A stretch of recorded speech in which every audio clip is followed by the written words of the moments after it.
And there's the man himself. All right, what's the mug, Greg? Always. There it is. Yes. Olaje. There you go. All right. Which, by Greg, the way, hey, both players from Mexico yeah. that scored the other day. Yeah, Cholos. There you go. They came from here. I watched both those guys grow up I from see. little kids into being stars, man. All right. So you wanted to talk World Cup, so we'll talk World Cup, and then there For were sure. a couple of other things that were mentoring questions that I had from what we've been seeing with the men's national team. All right. So you have seen the chaos, and I know that there are moments. Oh, silly me! First and foremost, how was your Thanksgiving? It was great, buddy. I saw you the day after. I know, but still, the For folks an, for an instant. For an instant. for the folks that get to listen and or watch, they haven't seen you in two or Very 3 true. days. Very So true. we Very got to true. catch everybody else up on. Great Thanksgiving. I actually spent it with a nobody named Michael Parker. So I heard it. it was it was great. It was really great. I was really really fun to spend Thanksgiving with him and his family and get everybody together and enjoy that moment for sure. All right, and then we got to see each other for the first half of the match on Black Friday at Yeah. Wild Heaven, and I know a lot of folks were happy to see you there. 2,000 folks. Greg Garza and 2,000 of his friends were hanging out at Wild Heaven. It was unbelievable. I cannot believe there were that many people. And when you look at the men's national team through that match and what they've been able to do so far to get out of the group stage in a win and in situation, all the pressure that's attached to it. When you look at the men's national team, what have you seen so far from them in the group stage? I've seen fight. I've seen desire. I've seen growth, organization. Trying to come up with all the adjectives that I can and to try and to describe as much as I've seen. I will say I want to see more, right? Yeah. Because I think holding those guys to a high level of expectation is much needed with the talent that is within that group. I still don't think we've seen the best version of the USMNT so far. I think they've done well, but I think they can be even better. What's missing? I think free flowing, allowing talent to play a role within the games, right? I feel like they've been almost, and you've kind of seen it within this. This is going to be my quote, and I'm sorry if somebody tells me I'm falling short, but this has been the most underwhelming World Cup I've seen in my lifetime so far. Really? Yeah. I feel that there's been very few exciting games. I feel like I could fall asleep in most of them. But it's I think that's what's missing for me. I think, man, we have so many players that can change a game in a split second. And I want to see more of those guys. Christian, Weston, Timmy, these kids that are able to even Gio. I want to see Gio have a chance to come on and do something special and do something with that we saw within the Mexico match when he came in and took on every player besides the goalie. I think that's more of what I want to see from us, and that probably that message goes out to every other team that I've watched so far. I think there has to be a way to I maybe out of all the games that I've seen, I can maybe pick on one hand of the games that I was like nail biter excitement, which is what you want out of World Cup. I think we've gotten into this and we've gotten into this realm of how organized you can play to try and get a result out, which is understandable. But come on, we need entertainment as well within a world stage, and I haven't seen too much of that within this World Cup. Let's get into the Gio Reyna situation here a little bit. And, I think it's safe to say that the way it has been handled in press conference situations and in scrums is a bit odd. But I would also posit that, with Greg Berhalter saying one thing, Gio Reyna saying something else, and when it comes to percentages and wanting to play and all that kind of stuff. But I would also posit, and you've been a part of this in competitions as well, where if you have a manager or a head coach in a situation that is as pressure packed as a world competition is, or chasing an MLS Cup, or whatever a Liga MX title, that you don't want to give your opponent one less thing to worry about. And if someone isn't 100%, you're still going to sit there and say, no, it's cool. And he goes out and practices, and everybody sees the guy practice and all that kind of stuff. You want to give your opponent the opportunity. They have to be sure that they're prepared for everything, even though you may not be giving them everything when it comes to play. I think that it's cool for somebody to sit there and say that player X, that Greg's good to go. Greg's 100%. He's good to go. And then, obviously, okay, so we got to prepare for Greg Garza, and then Greg doesn't happen. So your take on the idea of Greg Berhalter and Gio Reyna, and the idea that if Gio, even if he isn't able to play, still present the notion that he is, to give the opponent something to think about. There's been a lot of talk around that as well, right? I think maybe Eric Winalda had said something the other day as well. Yeah. There's a lot of speculation, and sometimes I think it's just drama to be created, right? Trying to find some drama within. But I think as long as within that group, and as long as within that locker room, which is ultimately sacred, as long as there's understanding between all of them there, then I think they'll be okay. On Gio's perspective, it is, man, he has to be ready for whatever is to happen, right? He has to be absolutely ready that if he does get a nod, whatever time and whatever moment it is, I mean, we're talking about a guy that was, considered within the 10 prospects to watch within the whole entire World Cup. That's a very small number out of, I mean, how many players on each team? 25 players, and how many teams? So gosh, you can do the math quickly for 25 and 32, 640 and 160, like 800 players. 10 players out of 800 players to be named in a list to watch in the World Cup. Mm-hmm. And all these other players, right? You have even Phil Foden that's within that list as well. That's probably going through very similar. I wonder what England's drama is right now of why Phil Foden hasn't touched the field as often. Yeah. I mean, he comes into the game against Wales and he tears it up, right? Mm-hmm. I think for Gio, it's got to be one of those things to where he's absolutely ready. In whatever moment. I can kind of use a great example, even with us within the 2018 run, was Miles Robinson coming in at center back within the second game of New York City FC at home. That was I think maybe the third game he had played all season, right? And you come in a moment to where it's a great moment to shine, and he absolutely tore it up, right? That was one of the best games I've seen Miles play. And obviously I got to share the field with him there, right? But it's a game to where you never know when you're going to get the nod, but you always have to be ready. And I think it can be any time whatsoever for Gio, but at the same time, it's difficult, right? Because then you think on the analyzing it more from the outside perspective and not being on the inside anymore. Obviously, you root for him to be on the field, but when something's not broke, you don't change it, right? And that's Greg Berhalter's mind right now, obviously, right? More than absolutely anything. And every coach might say, oh, all these guys need to be ready, whatever it may be. But when it ain't broke, don't fix it, right? And so, it's probably gonna look very similar to what we've seen the past 3 games. All right, so let's talk chemistry a little bit from the mentoring perspective. And I know that a lot of folks at the back were concerned where you had Walker Zimmerman and Tim Ream as your 2 center backs. And then you bring in CCV, Cameron Carter-Vickers, to be paired with Tim Ream for that all or nothing game.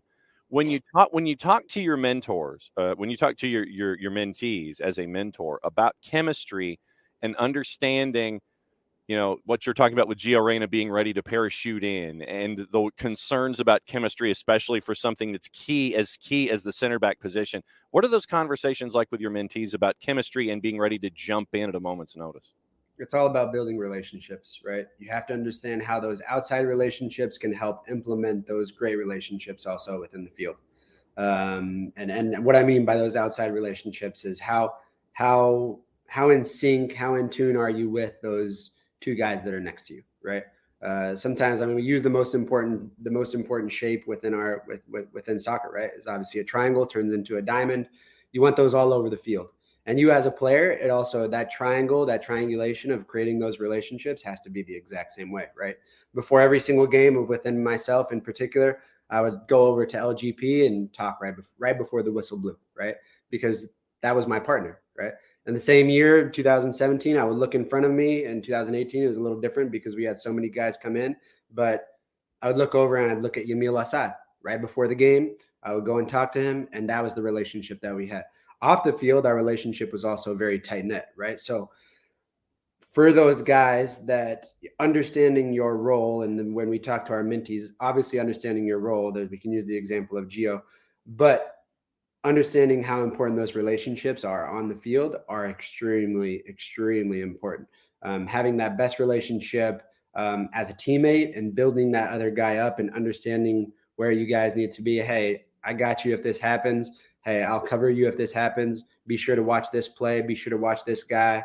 Whatever it may be, just helping each other understand. And I think so far, Tim Ream has, in my opinion, has done an absolute fantastic job in being that guy, right? That unsung hero, that, you know, unspoken of leader that's not wearing the captain's armband, right? And I think, you know, he's been that guy that he's probably created everybody that's playing with him and aside beside him have a great relationship with, and you need that guy on your team, and he's done extremely well. Tim Ream is what? I think he's 35. Yeah, 35. 35. To be 35, to never play in a World Cup before.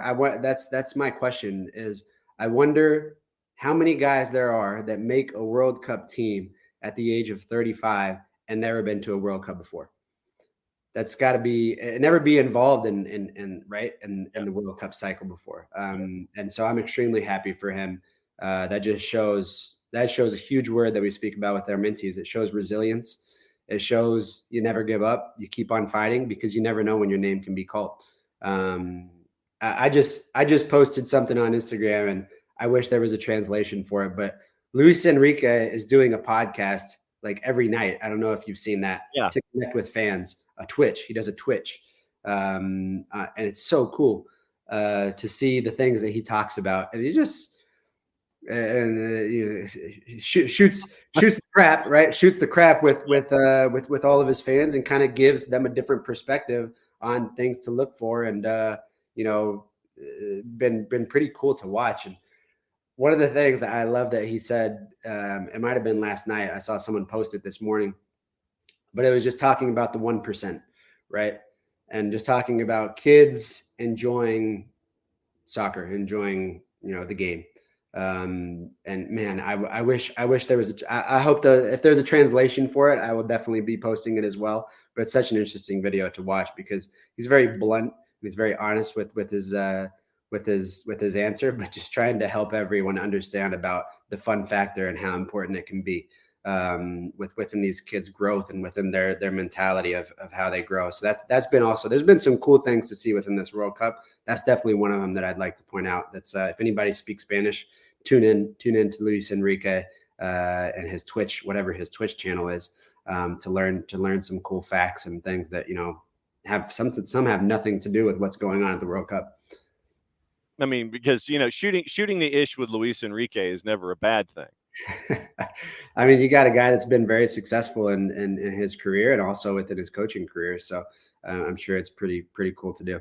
The joke running around, at least in the U.S. men's national team circles after the group stage, is that the world is covered by 70% water and the rest of it is covered by Tyler Adams.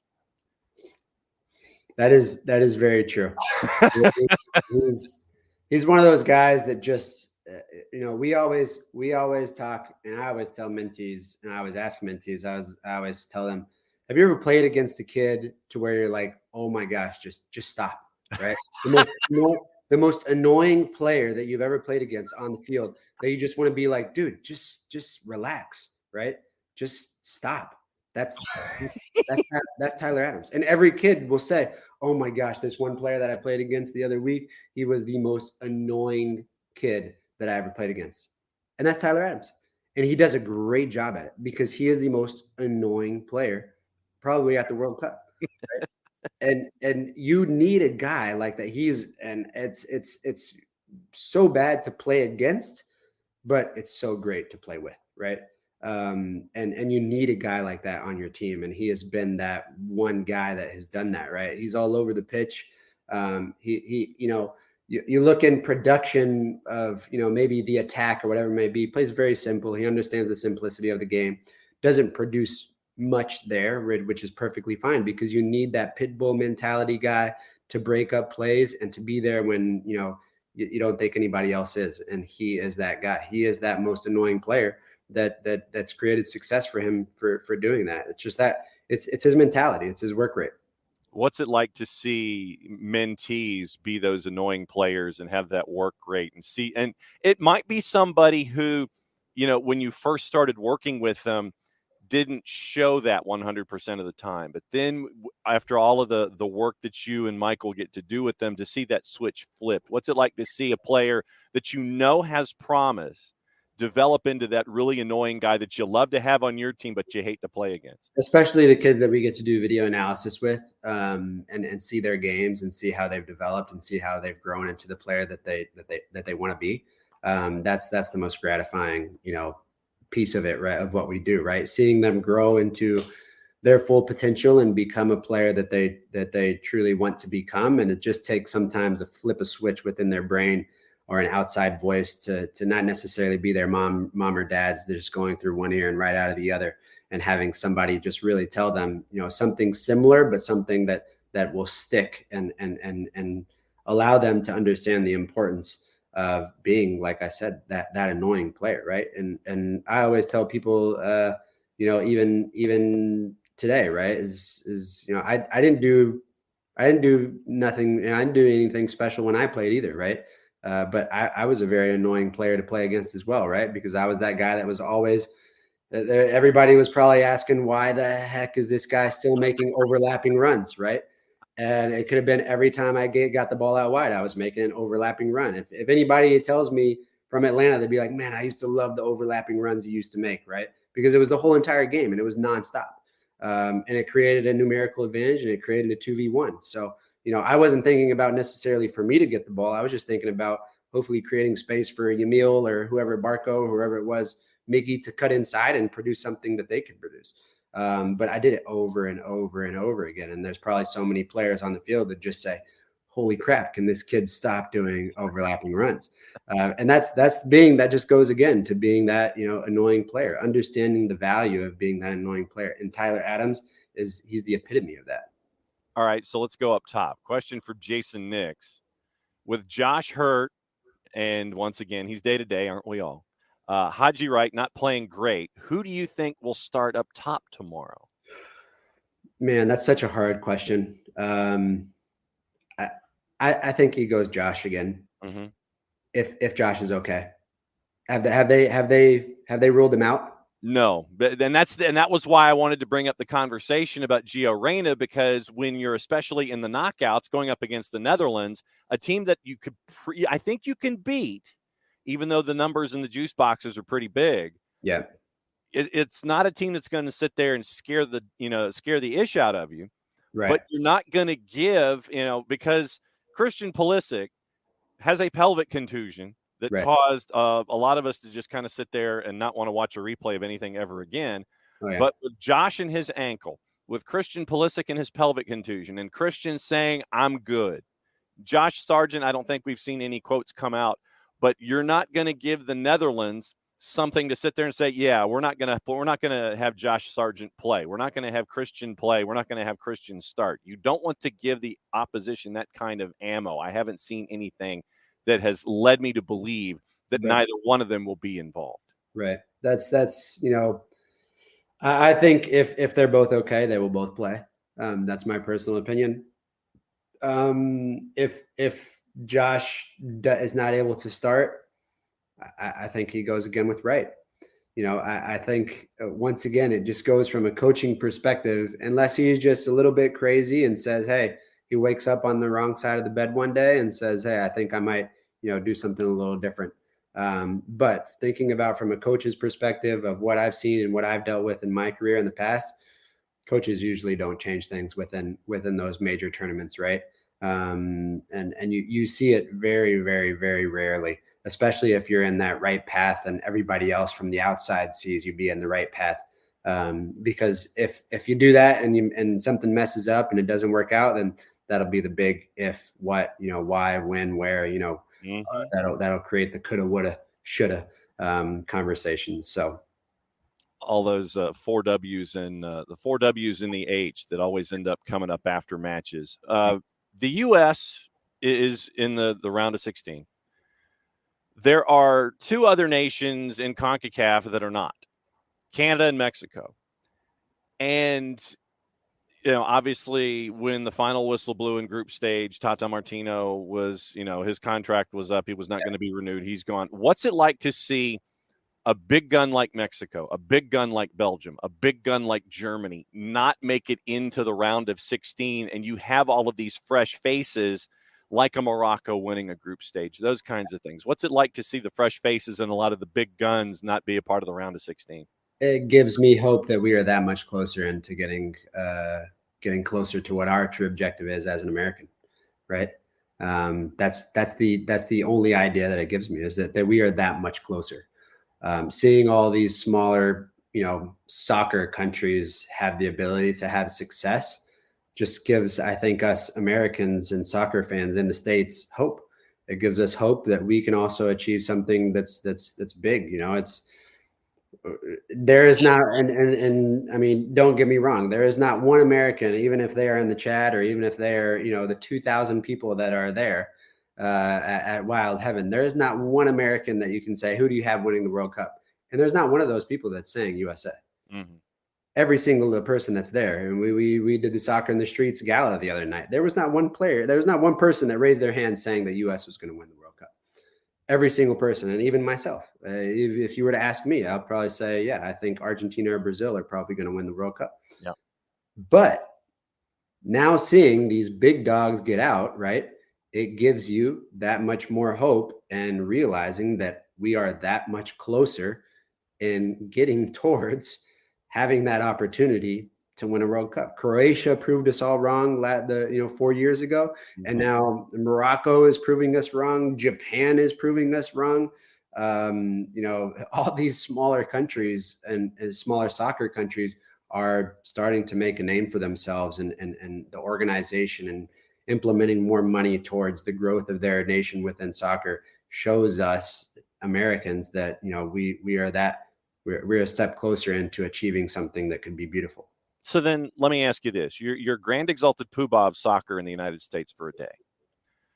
What do you do as Grand Exalted Poobah to continue to close that gap? It could be something on the youth level. It could be something involving mentoring. It could be something, obviously throwing money at the problem obviously would be a good start. But I mean, philosophically, how would you continue to close the gap for the United States so they could be challenging in those deep runs in world tournaments? Man, that is got to be the hardest question you've ever asked me. You're the boss, man. You're the boss, and you can dictate it however you want to do. I wish I knew that answer, but I think. Do you continue down the path that you're on right now and kind of continue to grow the sport as much as possible? I think implementing the MLS academies has done a huge, plus to all these players that are able to play on scholarship and able to, not pay to play, and finding more talent within that. I think creating more opportunities, in my personal opinion, creating more opportunities to take away the pay to play would even close that gap a little more within the future, and finding ways to maybe have sister schools or whatever it may be of the MLS academies, and providing more opportunities for kids from lesser income communities or underserved communities to also have the ability to show their talent. And that would be my personal opinion, and that would be my my objective if I were in his shoes. How far have we come since you started playing the sport here in the United States? How far have we really come?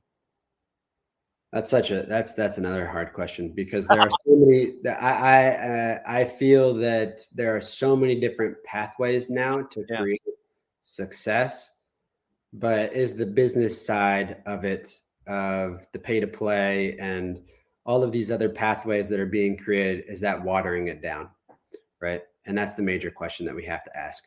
There was a post, I believe, 3 weeks ago, and it was on the front page of the Washington Post, in the state of Washington, and on the front page, and it said the $1 billion sport, right? Soccer is now the sport that creates and generates the most revenue within the United States, for youth sports. And of course, it's such an expensive. I mean, even for my 9 and 5 year old, my 5 year old who plays, you're paying up to four digits Mm, a year, right, for dang. a 5 year old to play soccer, Wow. and that's excluding all of his uniforms, right? And that's an average American. I'm sorry, with what the inflation rate is right now and how the United States is shaping up within the recession, is I don't see it feasible, and I don't see it tangible or possible for a lot of families to do that. And so, I think from when I started to play, I was able to play in an all Hispanic league when I was a kid and still make something out of it, right? Whereas today, I think if a kid decides to do that, they're not going to make something out of it, because there's not going to be any eyes that are there to watch them, right? You have to sometimes pay the highest price to have people view and watch you where you are, in today's world. So, is do I think the development of creating certain academies is really helping? But I think the business side of it kind of gets away from us, and not allowing even more of that development to happen, kind of watering it down, and points of it. So, I hope to bridge that gap as much as possible, in the future, and that's just obviously a wish to see us get that much closer, to achieving world greatness, on a level of soccer that I think we can achieve. And I know that you and Michael and Beyond Goals, you're doing that, and there's you're giving financial assistance. There's a discount code for folks that want to pair up with you as mentee mentor relationships here during the holiday season. Go ahead and talk Yep. about that a Yeah, little bit. that's it. Yeah, for sure. Obviously, we're offering a discount code. We know, we've been lucky and fortunate enough to be able to share our wisdom and knowledge, and we understand that has value. And for families that would love to be involved, we are offering a discount code for the whole month of December. And at the same time, we work with so many kids pro bono. We are able to use the nonprofit side of things.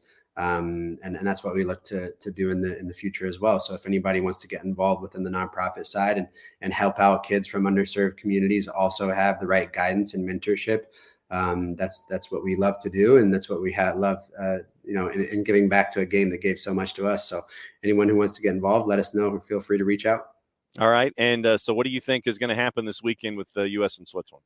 Uh, And the Dutch. what's that? Did you say Switzerland? Yeah, I said that. I mean, I meant the Dutch, the Netherlands and Switzerland. They're not quite the same. I don't know if you can say the Dutch, because if you say the Dutch and you're close to a German, they might be like, you can't True. say Netherlands. There we go. that. The Netherlands, right? Yes, Nederlander. Yes. Yeah, it's I always loved having the coaches from the Netherlands, Mm-hmm. right? Because every th, they can't say their th, they say D. d's. It's a Yeah, D. yeah. So they say we gotta work together, right? Uh huh. Two D's. Yeah, yeah. Man, I'm anything can happen. I look back in a game that I was supposed to play, Mm-hmm. but I actually had surgery up to that game, and it's when we traveled and played against Germany and the Netherlands. This was in 2015. Yeah, this was in 2015. I want to say right before Wow. Copa America. I was supposed to be on that trip, and that was when I was starting as a left back with the men's national team, and I decided to get surgery right before that. So, and we won that game 4-3. It was an absolute amazing game. If anybody remembers that game, it was unbelievable. Bobby Wood was on one, so Wow. that was and that just shows you, and it was in Holland. So I think if someone can remember that game, anything can happen, right? Okay. All right. So we'll be keeping up with you. And where are you going to be watching, by the way? Where are you going to be watching the match? This is the really sad part. I have to coach my son's game at 9:40 in Gwinnett County. So I will be probably celebrating on my phone while I am watching. I already sent a message in Team Snap to all the parents, and I said, "Look, I'm supposed to coach the game, but I'm just gonna let the kids play." So unfortunately, I got called upon to help them. So I will be watching the game from my phone, sitting on the bench with the other kids that are on the bench with me, and As if you I should. celebrate and we don't score right at the fields that I'm at, it's because I'm celebrating something else. So all the parents already know. Oh, Greg, it's always great to catch up with you, my friend. The 10 o'clock games have kicked off, including South Korea and Portugal. So go enjoy your Friday, my friend. It's Thanks for good. hanging out with us. You guys Be good, and we'll catch up soon. take care, bud.